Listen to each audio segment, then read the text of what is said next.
భావములు మన ప్రభు అయిన యేసయ్యకే చెల్లును గాక. ఆమేన్. దేవుడు మనతో ఈ రోజున కొద్ది సమయం మాట్లాడును గాక. ఆమేన్. హల్లెలూయా. అపోస్తల కార్యముల గ్రంథము 1వ అధ్యాయము 8వ వచనము. అపోస్తల కార్యముల గ్రంథము 1వ అధ్యాయము 8వ వచనము. అయినను పరిశుద్ధాత్మ మీ మీదకు వచ్చినప్పుడు మీరు శక్తి నొందెదరు గనుక మీరు యెరూషలేములోను యూదయ సమరయ దేశముల అంతటను భూ దిగంతముల వరకును నాకు సాక్షులై ఉందురని వారితో చెప్పెను. ఆమేన్. అలాగే ఒక్కసారి ఇంకొక వచనం మత్తయి సువార్తలోనికి రండి. మత్తయి సువార్త 24వ అధ్యాయము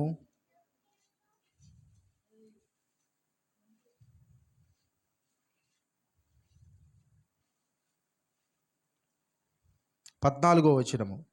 మత్తయి సువార్త 24వ అధ్యాయము 14వ వచనము. మరియు ఈ రాజ్య సువార్త సకల జనములకు సాక్ష్యార్థమై లోకమందంతటను ప్రకటింపబడును, అటు తర్వాత అంతము వచ్చును.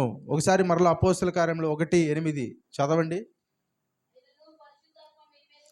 అయినను పరిశుద్ధాత్మ మీ మీదకు వచ్చినప్పుడు శక్తి నొంది ఏమవుతారంట? యూదయ, యెరూషలేము, యూదయ సమరయలో భూ దిగంతముల వరకు సాక్షులయ్యుందురు. హల్లెలూయా. ఎక్కడెక్కడ సాక్షులుగా ఉంటారంట? యెరూషలేము, యూదయ, సమరయ, అక్కడతో కాదు, ఇంకా భూ దిగంతముల వరకు. హల్లెలూయా. అలాగే మత్తయి 24:14 యేసు ప్రభు ఏమన్నాడు? రాజ్య సువార్త అంట సకల జనములకు సాక్ష్యార్థమై లోకమందంతటా ప్రకటింపబడును. ఆమేన్. మీరు సైలెంట్గా ఉండాలి పిల్లలు. ఒక ఇద్దరు ఇటు వచ్చి కూర్చోండి.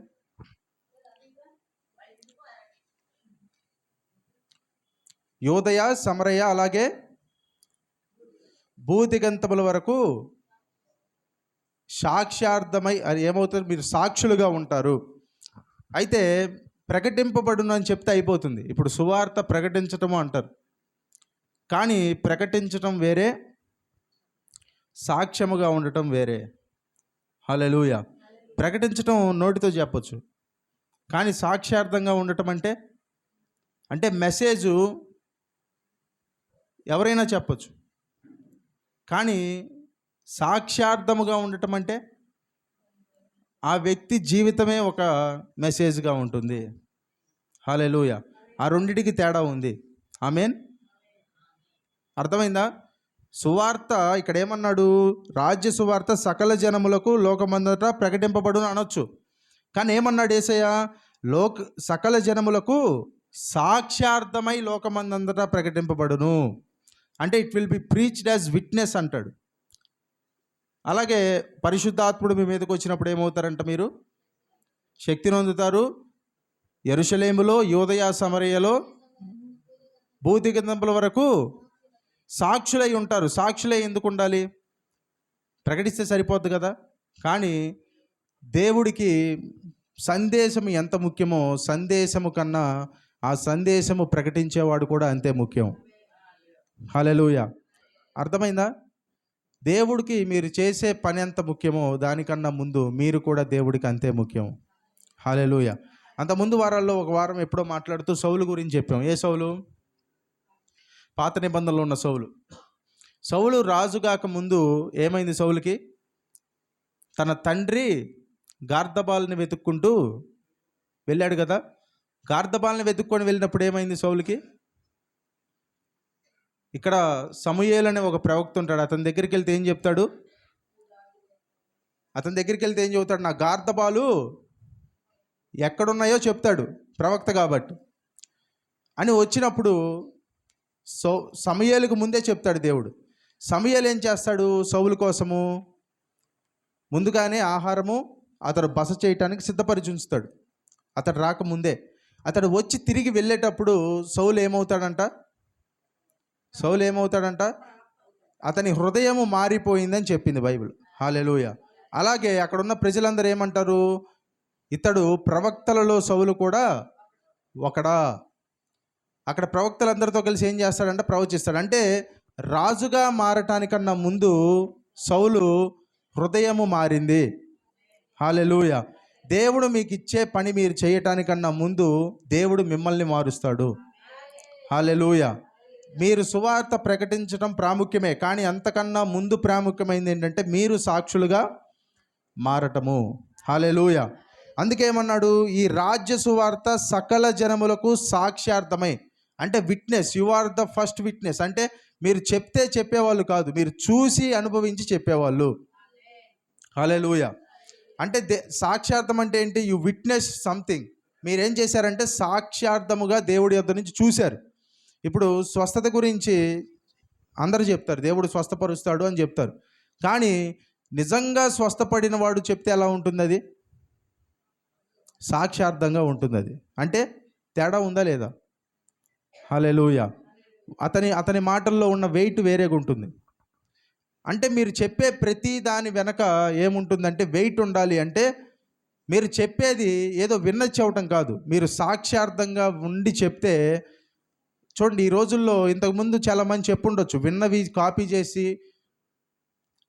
ప్రసంగాలు ఉంటాయి. ప్రసంగాలు చాలామంది ఎలా చెప్తారంటే ఎక్కడో ఎవరో చెప్పింది విని చెప్తారు.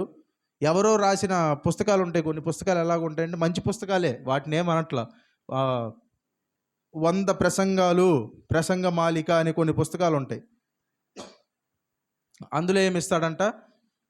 ఒక టాపిక్ ఇస్తాడు. టాపిక్ ఇచ్చి దాని కింద ఒక 4-5 రిఫరెన్సులు. ఉదాహరణకి వినుట అంటాడు. వినుట అనే పదం తీసుకొని కింద ఒక 6-7 వచనాలు వినటం గురించి. బైబిల్లో ఎవరెవరు విన్నారు, ఎవరెవరు వినలేదు, వినటం వల్ల వాళ్ళకి ఏం జరిగింది, వినకపోవటం వల్ల వాళ్ళకి ఏం జరిగింది, ఇది టాపిక్. ఇది వాళ్ళు ఇట్లా రాసిస్తే చూసి దాన్ని చదివి చెప్తారు. మంచిదే, అది చాలా మంది చేస్తారు. అది వాళ్ళు తప్పు చేస్తున్నారని కాదు, కానీ అదేమవుతుంది? ఎవరో రాసిచ్చింది వీళ్ళు చెబుతున్నారు. కానీ సాక్ష్యార్థంగా చెప్పటం ఎలా ఉంటుందో తెలుసా? సాక్ష్యార్థంగా చెప్పటం అంటే వీళ్ళు దేవుడి దగ్గర లిటరల్గా అనుభవించింది, దేవుడి దగ్గర వీళ్ళు నేర్చుకుంది, అనేక రాత్రులు దేవుడితో గడిపి దేవునితో పోరాడి వచ్చింది. ఇప్పుడు ఏ మాటకి వెయిట్ ఉంటుందంటే, విలువ ఉంటుందంటే ఎవరైతే సాక్ష్యార్థంగా మాట్లాడతారో వాళ్ళ మాటకి. హల్లెలూయా. ఇప్పుడు ఉదాహరణకు చూస్తే ఏదైనా ఒకటి చూసి వచ్చిన వాడు చెప్తే వాళ్ళ మాటలు వింటారు. వాళ్ళు సాక్ష్యార్థం అనుభవించి వచ్చారు. ఒక ప్రాంతానికి వెళ్ళొస్తే అక్కడ అలా ఉంది ఇలా ఉందని వాళ్ళు చెప్తే వాళ్ళు చూసి వచ్చారు కాబట్టి తెలుసు. ఇప్పుడు అతని దగ్గర విని ఇంకొక అతను వెళ్ళకుండా మనకు చెప్తే సాక్ష్యార్థంగా లేదు. అలాగే దేవుడు కూడా ఏంటంటే ముందు మనల్ని సాక్షులుగా మార్చాలనుకుంటున్నాడు ఈ సంవత్సరం. హల్లెలూయా. అంటే కేవలము మాటలు మాట్లాడే వాళ్ళు కాదు, దేవుడి దగ్గర నుంచి చూసి నేర్చుకున్న వాళ్ళు. హల్లెలూయా. యేసయ్య కూడా ఏమంటాడు తెలుసా? నేను నా తండ్రి దగ్గర చూసినవి తప్పితే మరేది నేను, అంటే తండ్రి దగ్గర చూసిందే చెప్తాడు ఆయన కదా. హల్లెలూయా. మీరు కూడా ఎలా మాట్లాడతారు అంటే తండ్రి దగ్గర చూసినవే. ఆమేన్. హల్లెలూయా. సాక్ష్యార్థమై. దానికన్నా ముందేం జరుగుతుందంట? అపోస్తుల 1:8 మరలా చదవండి. మీరు భూదిగంతముల వరకు సాక్షులై ఉంటారు అన్నాడు. కానీ 1:8లో దానికన్నా ముందేం జరుగుతుందన్నాడు? అయినను పరిశుద్ధాత్మ మీ మీదకు వచ్చినప్పుడు మీరు శక్తి నొందెదరు కనుక. అంటే మీదకి రాలేదా పరిశుద్ధాత్ముడు? ఎప్పుడొచ్చాడు? అప్పటికి ఈ మాట చెప్పినప్పటికి వచ్చాడా రాలేదా? యోహాను సువార్త 20వ అధ్యాయానికి రండి ఒకసారి. యోహాను సువార్త 20వ అధ్యాయము 20వ వచనం నుంచి చూడండి. ఆయన అలాగూ చెప్పి వారికి తన చేతులను ప్రక్కలను చూపగా శిష్యులు ప్రభువుని చూసి సంతోషించిరి. అప్పుడు యేసు మరలా మీకు సమాధానము కలుగుగాక, తండ్రి నన్ను పంపిన ప్రకారము నేనును మిమ్మల్ని పంపుచున్నానని వారితో చెప్పెను. ఆయన ఈ మాట చెప్పి వారి మీద ఊది పరిశుద్ధాత్మను పొందుడి. హల్లెలూయా. ఏం చేశాడంట? అని ఊదాడంట. ఊదేమన్నాడు? పరిశుద్ధాత్మను పొందుడి అని చెప్పాడు. అంటే పరిశుద్ధాత్మను పొందారా లేదా? హల్లెలూయా. యేసు ప్రభు తిరిగి లేవటంతో ఏం పూర్తయింది? రక్షణ కార్యము పూర్తయింది. అంటే ఒక మనిషి రక్షించబడటానికి కావాల్సినటువంటి కార్యం ఏంటి చెప్పండి? ఏం చేయాలి? రక్షణ కావాలంటే ఏం చేయాలి చెప్పండి? రక్షణ కావాలంటే ఏం చేయాలి? బాప్తీసం తీసుకోవాలా? బాప్తీసం తీసుకోవటం కాదు రక్షణ అంటే. బాప్తిస్మం అంటే ఏంటి? బాప్తిస్మం అంటే ఏంటి? నేను రక్షణ పొందాను అని చెప్పటానికి డిక్లరేషన్. హల్లెలూయా. అంటే ఏంటి చెప్పండి? బాప్తిస్మం అంటే ఏంటి? నేను రక్షణ పొందాను అని అందరికీ డిక్లరేషన్. మరి రక్షణ ఎట్లా వస్తుంది మనిషికి? రోమిలకు రాసిన పత్రిక 10:9 చదవండి. ఇది చాలా ఇంపార్టెంట్. రోమిలకు రాసిన పత్రిక 10వ అధ్యాయం 9వ వచనము. అదేదనగా యేసు ప్రభువని నీ నోటితో ఒప్పుకొని దేవుడు మృతులలో నుండి ఆయనను లేపెనని నీ హృదయమందు విశ్వసించిన ఎడల నీవు రక్షింపబడుదువు. ఆమేన్. రక్షణ ఎలా వస్తుంది చెప్పండి? ఇప్పుడు వచనం ప్రకారం యేసు ప్రభువని నోటితో ఒప్పుకొని హృదయమందు విశ్వసిస్తే రక్షణ. బాప్తీసం తీసుకుంటే రక్షణ కాదు. హల్లెలూయా. బాప్తిస్మం ఏంటి? రక్షణ పొందాను అని ప్రపంచానికి చాటి చెప్పడానికి ఒక సూచన. హల్లెలూయా. నిన్న కూడా ఇద్దరు బాప్తిసం తీసుకున్నారు. అంటే ఇప్పుడు నీళ్ళల్లో అట్లా మునుగుతారు కదా, మునిగి అట్లా లేచిన వెంటనే అట్లా వచ్చేస్తుందా రక్షణ? అప్పుడు రాదు. అప్పుడు రాదు రక్షణ. హల్లెలూయా. ఎప్పుడు వస్తుంది రక్షణ? ముందే వచ్చింది వాళ్ళకి. యేసు ప్రభు అని వాళ్ళ హృదయంలో, ఈ దేవుడు యేసు ప్రభువుని లేపాడని వాళ్ళ హృదయంలో నమ్మి యేసు నా ప్రభు అని వాళ్ళ నోటితో చెప్పారు కదా, అప్పుడు వచ్చింది వాళ్ళకి రక్షణ. కానీ దాన్ని ప్రపంచానికి నేను యేసుని అంగీకరించాను అని చెప్పటానికి సాదృశ్యమే బాప్తిస్మము. హల్లెలూయా. మరి ఇప్పుడు ఈ యోహాను సువార్త 20వ అధ్యాయంలో ఏమైంది? రక్షణకు కావాల్సిన కార్యము అక్కడికి పూర్తయింది. ఎందుకు? వారి మీదకి అని ఊదిన యేసు ప్రభు అప్పటికి ఎవరు? మహిమ శరీరంతో చనిపోయి, యోహాను సువార్త 20వ అధ్యాయం తెలుసా? 20వ అధ్యాయం 1వ వచనం నుంచి తెలుసా ఏం జరిగిందో? ఆదివారమున ఇంకను చీకటిగా ఉండగా మగ్దలేనే మరియా అలాగే పెందలకడ సమాధి వద్దకు వచ్చి సమాధి మీద ఉండిన రాయి తీయబడి ఉండటం చూచారు. అంటే ఏమైంది? అక్కడికి యేసు ప్రభు తిరిగి లేచాడు. లేచి అక్కడికి ఏమైపోయింది? పాపాలు క్షమించబడ్డాయి. ఒకసారి కొరింథీయులకు రాసిన మొదటి పత్రిక 15వ అధ్యాయము 15-16 వచనాలు చదవండి. కొన్ని వచనాలు ఎక్కువ ఉన్నాయి, చదవండి. కొరింథీయులకు రాసిన మొదటి పత్రిక 15వ అధ్యాయం 15-16 వచనాలు. దేవుడు క్రీస్తును లేపెనని ఆయనను గూర్చి మేము సాక్ష్యము చెప్పి ఉన్నాము కదా. మృతులు లేపబడని ఎడల దేవుడు ఆయనను లేపలేదు గనుక మేమును దేవుని విషయమై అగపడుచున్నాము. మృతులు లేపబడని ఎడల క్రీస్తు కూడా లేపబడలేదు. క్రీస్తు లేపబడని ఎడల మీ విశ్వాసము వ్యర్థమే. అంటే క్రీస్తు లేపబడకపోతే ఏంటంట? మీ విశ్వాసము వ్యర్థమే. మీరు ఇంకా ఎక్కడున్నారు? మీ పాపంలోనే ఉన్నారు. ఎప్పుడు? క్రీస్తు లేపబడకపోతే. లేపబడితే మీరు మీ పాపాల్లో లేరు. అంటే ఇక్కడికి ఏం పూర్తయింది? యోహాను సువార్త 20వ అధ్యాయంలో క్రీస్తు లేపబడ్డాడు. శిష్యులు అంటే పాపి అయిన మనుషులోనికి పరిశుద్ధాత్మ దేవుడు ఎట్లా వస్తాడు? విశ్వసిస్తేనే. హల్లెలూయా. విశ్వాసం వల్ల పాపము ఉండదు. విశ్వసించిన వాడిలో పాపము లేదు. హల్లెలూయా. ఇప్పుడు యేసు ప్రభు వచ్చేమన్నాడు? ఊది పరిశుద్ధాత్మను పొందండి అన్నాడు. హల్లెలూయా. పొందండి. ఇది వేరు. అంటే ఇక్కడ జరిగిన కార్యం వేరు. ఒకసారి ఎఫెసీయులకు రాసిన పత్రిక 1వ అధ్యాయం 13వ వచనం చదవండి. ఎఫెసీయులకు రాసిన పత్రిక 1వ అధ్యాయము 13, 14 వచనాలు చదవండి. ఎఫెసీ 1, 13, 14. మీరును సత్యవాక్యమును అనగా ఈ రక్షణ సువార్తను విని, చూడండి, ఫస్ట్ వింటారు, తర్వాత ఫస్ట్ విన్న తర్వాత ఏమొస్తుంది? వినుట వలన ఏమొస్తుంది అంటాడు? ఈ రక్షణ సువార్తను విని క్రీస్తునందు విశ్వాసం ఉంచి వాగ్దానము చేయబడిన ఆత్మ చేత ముద్రింపబడటం అంటే పరిశుద్ధాత్మ దేవుడి చేత మీరేమయ్యారంట? Your sealed with the holy spirit. అంటే యేసు ప్రభువుని నమ్మిన ప్రతి ఒక్కరూ ఏమయ్యారు? పరిశుద్ధాత్మ దేవుడి చేత ముద్రింపబడ్డారు. రెండు ఉన్నాయి, రెండు వేరు వేరు. ఫస్ట్ ముద్రింపబట్టము. ఎప్పటి వరకు ముద్రింపబడ్డారు? 1 సంవత్సరమా?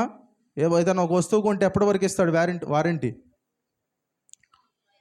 సంవత్సరం ఇస్తాడు. మంచి బ్రాండ్, మంచి కంపెనీ, బాగా నమ్మకం ఉంటే 3 ఏళ్ళు ఇస్తాడు, మహా అయితే 5 ఏళ్ళు ఇస్తాడు, 10 ఏళ్ళు ఇస్తాడేమో. మరి అసలు జీవితంలో ఇది పాడవ్వదు అని ఎవడైనా వారంటీ ఇవ్వగలరా?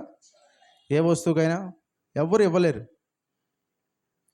మరి ఇప్పుడు ఈ వారంటీ ఏంటి? ముద్రింపబడ్డారంట. ఎప్పటిదాకా? అదే పత్రిక 4:30 చదవండి. ఎఫెసీయులకు రాసిన పత్రిక 4:30. మరి మనం ఎప్పటి వరకు అనేది?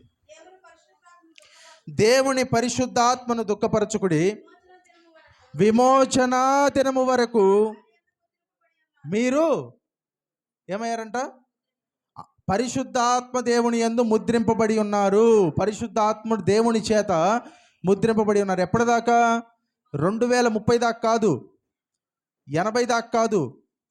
విమోచన దినం అంటే ఏంటి? యేసు ప్రభు మరలా మధ్యాకాశంలో వచ్చి మనల్ని అందరినీ తీసుకొని వెళ్ళిపోయేదాకా పరిశుద్ధాత్మతో మీరు ముద్రింపబడి ఉన్నారు.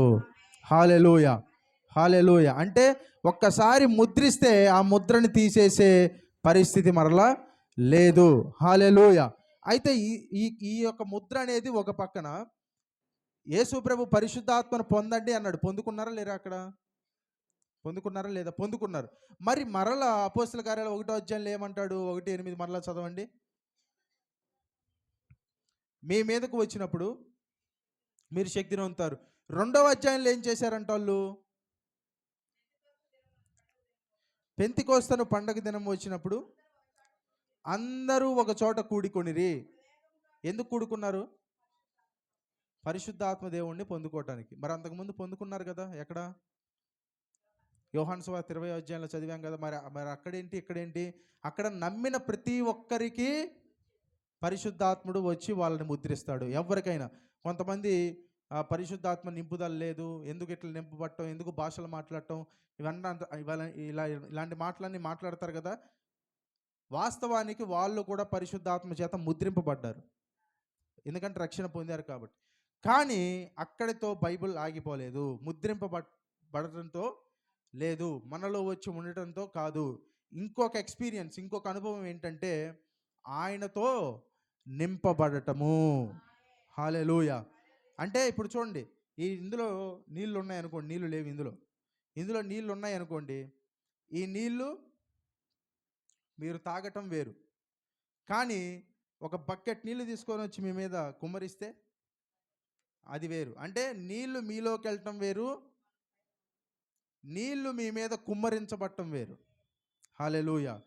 యేసు ప్రభువుని నమ్మినప్పుడు పరిశుద్ధాత్ముడు మన లోనికి వస్తాడు, ముద్రిస్తాడు, వేరే. కానీ అపోస్తల కార్యముల గ్రంథం 2వ అధ్యాయంలో లాగా ఆయన కొరకు ఎదురు చూస్తే మన మీద కుమ్మరించబడతాడు ఆయన. హల్లెలూయా.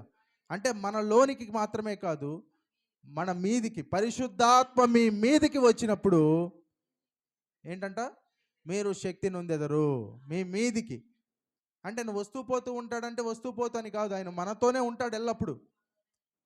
మనలో ఉంటాడు, మన మీద, అంటే మనల్ని ఆవరించి మనల్ని నింపుతూనే ఉంటాడు. అంటే మన మీద మనము ఇప్పుడు చూడండి, ఒక వ్యక్తి నీళ్లు తాగటం వేరు, ఇందాక చెప్పినట్టు ఒక నీరు ఉన్న ఒక పెద్ద చెరువులో మునగటం వేరు. చాలామంది నీళ్లు తాగటంతో ఆగిపోతున్నారు. కానీ దేవుడు ఏం కోరుకుంటున్నాడంటే అక్కడితో ఆగిపోకూడదు. ఎక్కడి దాకా వెళ్ళాలంట? మనము ఆ నీటిలో మునిగిపోవాలి. ఒక పాట రాశారు. ఏంటంట పాట అది? మోకాళ్ళ లోతు సరిపోదయ్యా. ఎవరు ఆ పాట రాసింది? బెర్క్మెన్స్ గారు. మోకాళ్ళ లోతు ఏమవుదంట? సరిపోదు, ఇంకా ఇంకా రావాలి, ఇంకా నేను మునిగిపోవాలి అని. హల్లెలూయా, హల్లెలూయా. ఎంతమంది చెప్తారు ఈ మాట? నాకు కూడా మోకాళ్ళలో సరిపోవట్లేదు ప్రభు అని. హల్లెలూయా, హల్లెలూయా. అంటే సరిపోదు అంటాడు ఆయన, ఇంకా పూర్తిగా మునగాలి. ఆమేన్, హల్లెలూయా. అంటే ఆయనతో నింపబడితే, ఆయన వచ్చి మనలో ఉంటారు. ఆయనతో నింపబడితే ఆయన వరాలను కూడా అనుగ్రహిస్తారు మనకి. హల్లెలూయా. ఆయన వరాలను కూడా దేవుడు మనకి ఖచ్చితంగా అనుగ్రహిస్తారు. తిమోతికి రాసిన పత్రిక ఒకసారి రండి. తిమోతికి రాసిన పత్రిక చెప్తాను.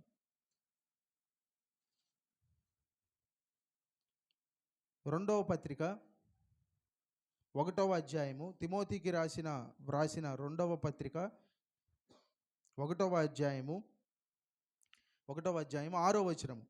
ఆ హేతువు చేత నా హస్త నిక్షేపణము వలన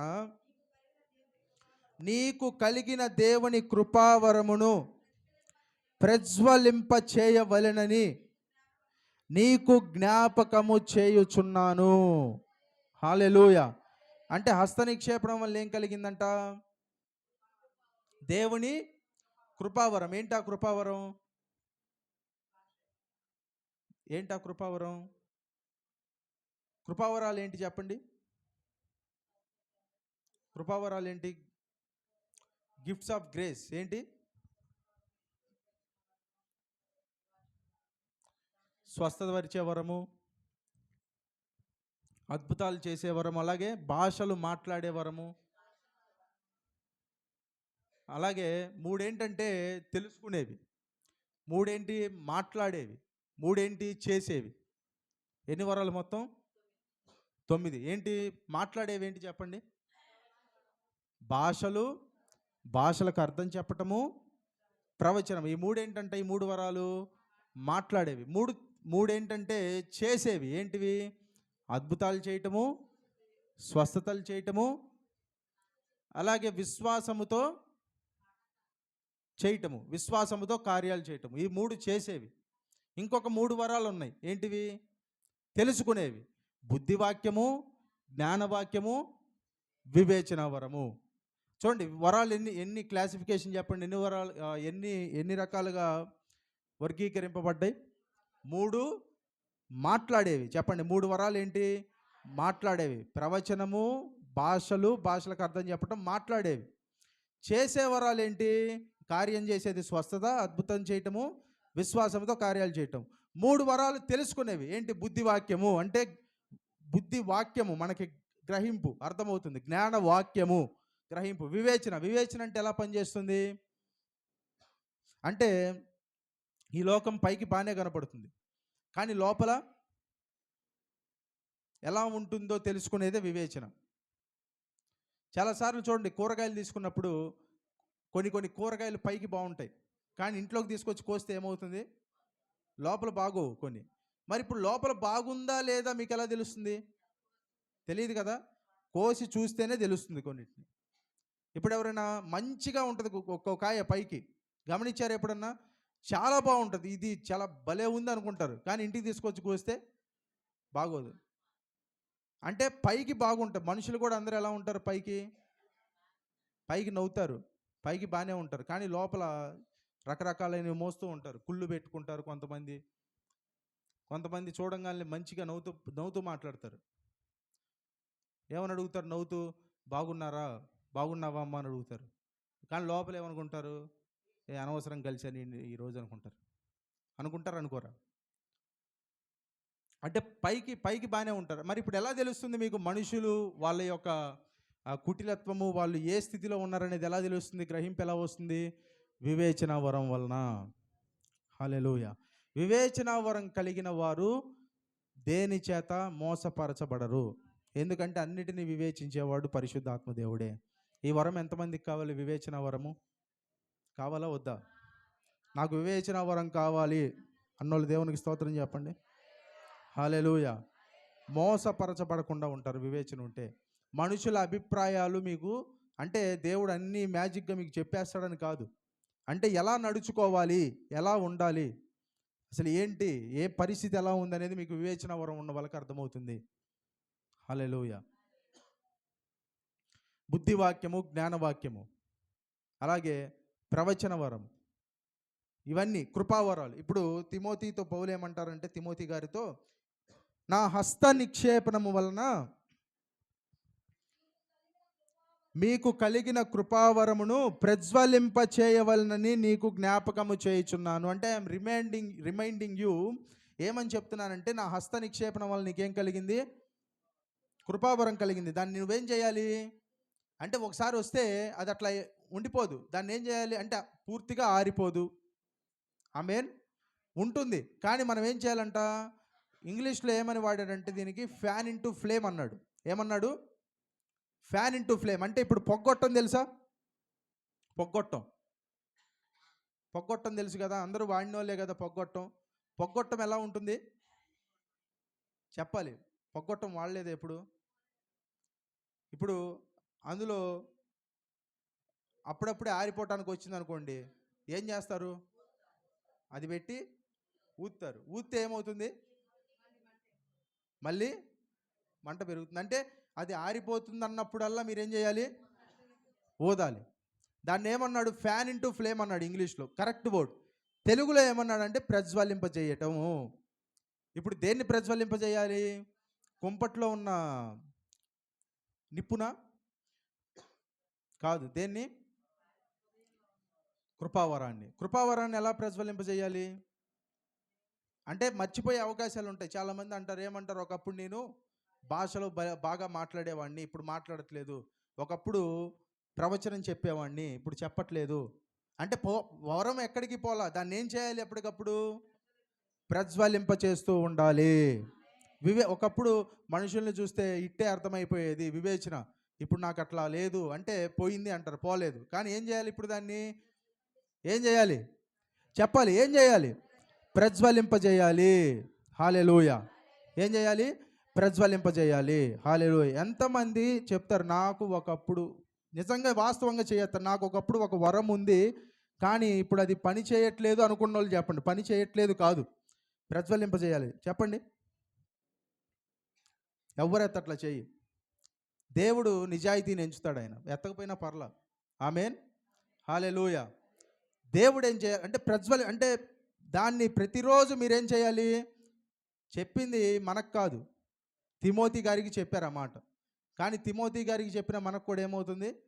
వర్తిస్తుంది. హల్లెలూయా. హల్లెలూయా. హల్లెలూయా. ఎంతమంది భాషలలో మాట్లాడాలని దేవుణ్ణి కోరుకుంటున్నారు? హల్లెలూయా. ఎంతమంది స్వస్థపరిచే వరం కావాలి? ప్రవచన వరం కావాలి? ఆమేన్. దేవుడు మీకు వాటన్నిటిని ఖచ్చితంగా దయచేస్తాడు. ఆమేన్. కష్టపడటం వల్ల కాదు. కృపావరము అంటే అర్థం ఏంటి చెప్పండి? కృపావరం అంటే ఏంటి? కృపతో ఇచ్చేదే కృపావరం. కష్టపడాల్సిన అవసరం లేదు. కష్టపడాల్సిన అవసరము లేదు. కష్టపడితే వస్తే వరం అంటారు దాన్ని. ఇప్పుడు మీరు పెళ్ళికి వెళ్ళేటప్పుడు గిఫ్ట్ తీసుకెళ్తారు కదా. పెళ్ళికి వెళ్ళేటప్పుడు గిఫ్ట్ తీసుకెళ్లరా? తీసుకెళ్తారు. ఏదో ఒకటి తీసుకెళ్తారు. ఎందుకు తీసుకెళ్తారు గిఫ్ట్? ఇప్పుడు ఆ పెళ్లి కూతురు కానీ పెళ్లి కొడుకు కానీ మీరు ఇచ్చే గిఫ్ట్ కోసం ఏదైనా పని చేశారా? ఒకరోజు ఏమన్నా పని చేసి పెట్టారా మీ ఇంటికి వచ్చి వాళ్ళు ఏమన్నా? మరి ఎందుకు ఇస్తున్నారు వాళ్ళకి? ఫ్రీయే కదా అది. ఆ గిఫ్ట్ ఇచ్చి ఏమన్నా కోరుకుంటారా రిటర్న్లో? మీరు మళ్ళీ ఏమైనా కోరుకుంటారా? నాకు కూడా ఏదైనా వెనక్కి కావాలని కోరుకోరు. మీరు ఇచ్చే గిఫ్ట్ కోసం వాళ్ళు ఏం పని కూడా చేయలేదు కదా. మరి ఉచితంగా ఇచ్చేదాన్ని ఏమంటారు? గిఫ్ట్ అంటారు, వరము అంటారు. కష్టపడి తీసుకునేదాన్ని దానము అంటారు. ఉదాహరణకు చూస్తే ఒకసారి రోమిలకు రాసిన పత్రిక 4వ అధ్యాయం 5వ వచనం చదవండి. రోమిలకు రాసిన పత్రిక 4వ అధ్యాయం 5వ వచనం. పనిచేయు వానికి జీతము రుణమే కానీ దానమని ఎంచబడదు. పని చేయక భక్తిహీనుని నీతిమంతునిగా ఎంచువాణి యందు విశ్వాసం ఉంచువానికి వాని విశ్వాసం నీతిగా ఎంచబడుచున్నది. ఏమన్నాడు రోమ 4:4-5లో? పని చేసేవాడికి జీతం ఏమవుతుందంట? రుణమే, కానీ దానమని ఎంచబడదు. ఉదాహరణకి చూడండి, మీరు నెలంతా పని చేస్తే నెలాఖరులో మీ యజమాని దగ్గరికి వెళ్తారు. దేనికి వెళ్తారు? జీతానికి వెళ్తారు. అప్పుడు మీ యజమాని డబ్బు మీకు ఒక 15,000 జీతం అనుకోండి, 15,000 ఇచ్చి ఇదిగో ఈ నెలకి నీ దానం తీసుకో అంటే ఏమంటారు? దానం అంటారు దాన్ని. నెలంతా పని చేశారు, మీరు యజమాని పట్టుకొని అడుగుతారు, ఈ దానం అని ఎందుకు అన్నావు నువ్వు? నేను నెలంతా కష్టపడ్డా దీనికోసం. దానం ఎప్పుడు ఇవ్వాలి నువ్వు? నేను పని చేయక ముందే, నేను పనిలో చేరక ముందే, నీ కొరకు ఒక్కరోజు కూడా పని చేయక ముందే నువ్వు ఇదిగో దానం అంటే అది దానం. కానీ నెలంతా పని చేసిన తర్వాత నీకు వచ్చేది ఏంటిది? జీతము. అది నువ్వు రుణము. అతను నీకు రుణం ఉన్నాడు, దాన్ని జీతము అంటారు, దానము అనరు. హల్లెలూయా. అలాగే కృపావరాలు కూడా మీరు కష్టపడి పొందుకునే జీతమో కాదు, రుణమో కాదు, దేవుడు మీకు ఉచితంగా ఇచ్చే దానము. హల్లెలూయా. అంటే చాలామంది చెప్తారు, ఏం చెప్తారు? నేను 40 రోజులు ఉపవాసం ఉంటే దేవుడు నాకు స్వస్థపరిచే వరాన్ని అనుగ్రహించాడు అంటారు. అట్లా కాదు అది. హల్లెలూయా. నేను 2026లో 21 రోజులు ఉపవాసం ఉంటా, ఖచ్చితంగా చివరికి ప్రవచన వరాన్ని పొందుకుంటా. అలా రాదు. ఆమేన్. ఉచితంగా ఇస్తాడు దేవుడు మీకు. అంటే ఉపవాసం ఉండొద్దు అంటే ఉపవాసం ఉండొచ్చు, కానీ మన ప్రయత్నం వల్ల, మనమేదో చేయటం వల్ల వచ్చేది కృపావరం కాదు. దేవుడు ఉచితంగా అనుగ్రహించేదే కృపావరము. హల్లెలూయా. ఒకవేళ నువ్వు పొందుకుంటే వస్తే, నువ్వు వదిలిపెడితే పోతుంది, కదులుతుంది. నువ్వు పొందుకుంటే వస్తే ఏమవుతుందంట? నువ్వు వదిలిపెడితే పోతుంది, కానీ నువ్వు పొందుకుంటే వచ్చేది దానము కాదు. హల్లెలూయా. అంటే ఇప్పుడు ఏంటి? దేవుడే ఉచితంగా అనుగ్రహిస్తాడు మీకు. హల్లెలూయా. పరిశుద్ధాత్మ దేవుణ్ణి కూడా దేవుడు ఎలా ఇస్తాడు? ఉచితముగా. పరిశుద్ధాత్ముడు మన దగ్గరికి వచ్చి ఉండాలంటే ఫస్ట్ అన్ని చూడ్డా ఆయన శుభ్రంగా అమర్చిన ఇంట్లోకి ఆయన రాడు.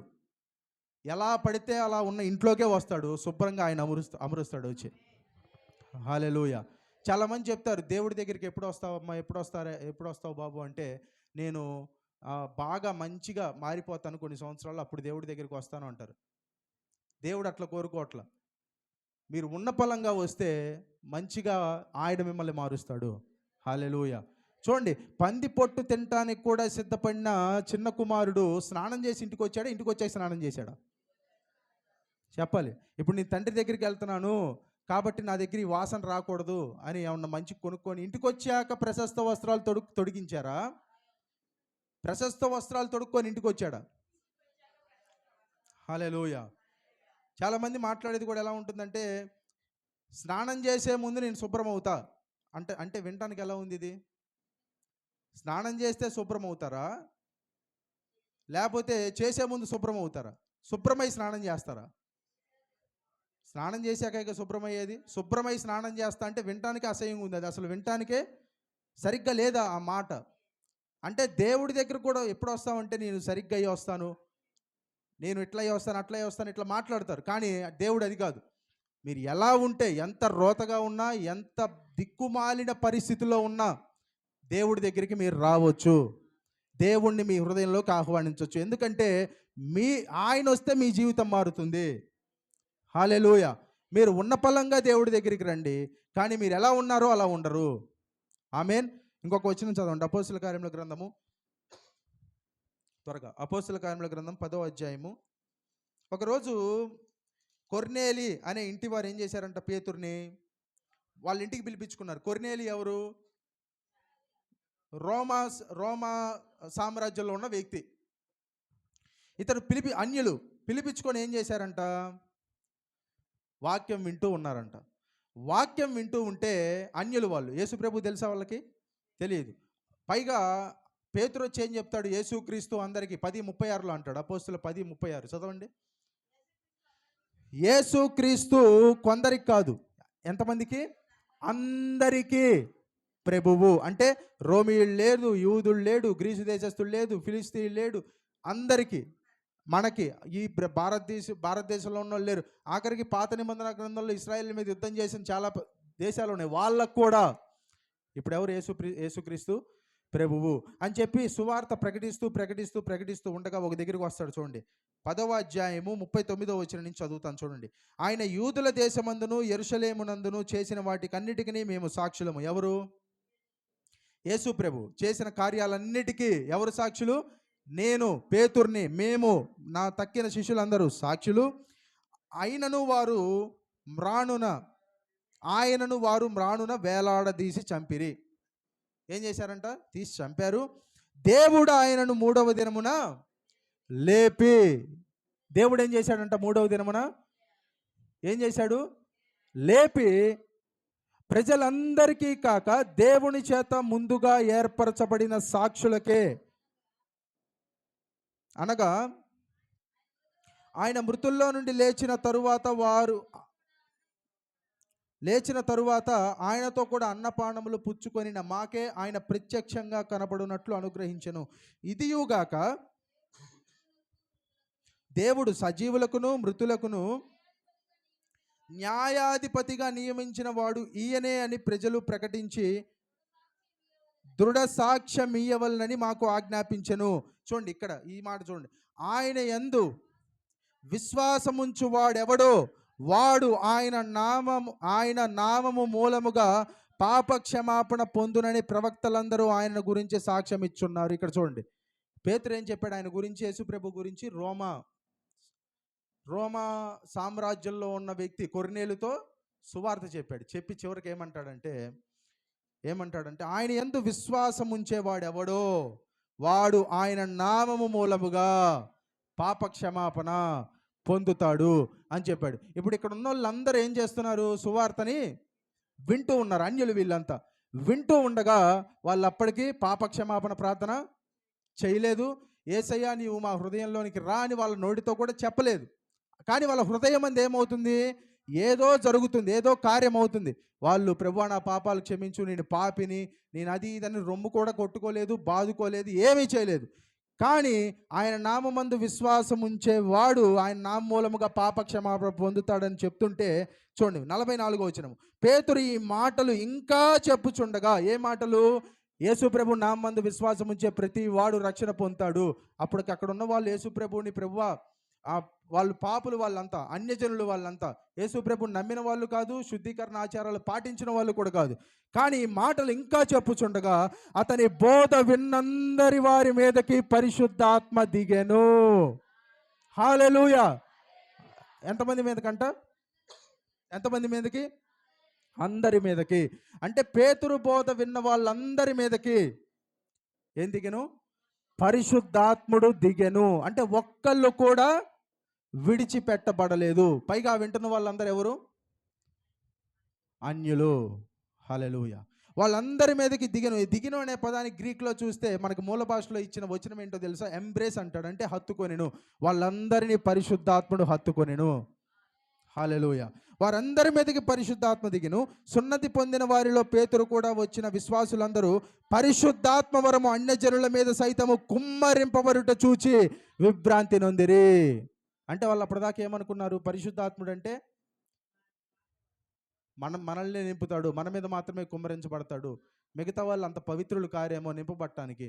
పరిశుద్ధాత్ముడు నింపాలి అంటే మీరు పవిత్రులై ఉండాల్సిన అవసరం లేదు. ఆయన నింపిన తర్వాత మిమ్మల్ని పవిత్రులుగా మారుస్తాడు, మీ క్రియల్ని. హల్లెలూయా. చాలామంది అనుకుంటారేమో పరిశుద్ధాత్మతో నన్ను నింపు ప్రభు అని అడగటానికి ఏదైనా ఎలిజిబిలిటీ కావాలనుకుంటారేమో. ఏమీ అవసరం లేదు, నోరు ఉంటే చాలు. జీవితం బాగలేదు అనుకుంటారేమో, జీవితం బాగోలేనప్పుడే అడగాలి ఆయన్ని. హల్లెలూయా. హల్లెలూయా. వారందరి మీదకి పరిశుద్ధాత్ముడు దిగెను. వీళ్ళు విభ్రాంతి నొందారు. ఏలయనగా వారు భాషలతో మాట్లాడుచు దేవుని గణపరచుచుండుట వినిరి. అంటే ఫస్ట్ టైం సువార్త విన్న వెంటనే ఎవరైనా భాషలు మాట్లాడటం చూసారా? చాలామంది చెప్తారు, ఏంటి నేను ఎన్నో సంవత్సరాలుగా ఎదురు చూస్తున్న భాషలు మాట్లాడాలని, కానీ రావట్లేదు అంటారు. ఎదురు చూడటం వేరు, ప్రయత్నం చేయటం వేరు. చాలామంది ప్రయత్నం చేస్తారు దేవుడి దగ్గరికి వచ్చి. ప్రయత్నానికి దేవుడు భాషల వరాన్ని ఇవ్వడు, విశ్వాసానికి ఇస్తాడు ఆయన. ఎందుకంటే వరము అంటే ఏంటంటే ఉచితంగా ఇచ్చేదే. దేవుడు ఉచితంగా అనుగ్రహింపజేస్తాడు వరము. హల్లెలూయా. కాబట్టి ఏమైంది ఇక్కడ, పరిశుద్ధాత్ముడు వాళ్ళందరినీ ఏం చేశాడు, హత్తుకున్నాడు, వాళ్ళందరి మీదకి దిగాడు. హల్లెలూయా. ఒక్కళ్ళు కూడా విడిచిపెట్టబడలేదు. హల్లెలూయా. మనందరి మీద కూడా ఆయన కుమ్మరింపబడతాడు. మనందరము కూడా భాషల్లో మాట్లాడతాము. హల్లెలూయా. హల్లెలూయా. ఒకసారి అందరూ ప్రార్థన